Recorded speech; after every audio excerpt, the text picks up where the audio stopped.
Ne kadar fiyatları? Business class ne kadar dedin abla? Toplam şey ne kadar?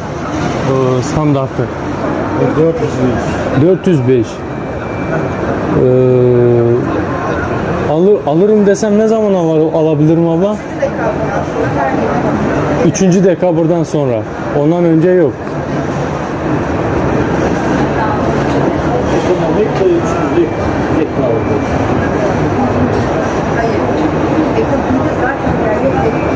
Ekonomide yok.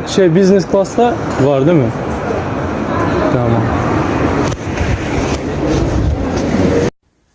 Eşitiniz 10. noyabrdan 3. dekabra yok. Bilet, standart bilet. Standart bilet diyende ekonom class yok. Ova. Deydi.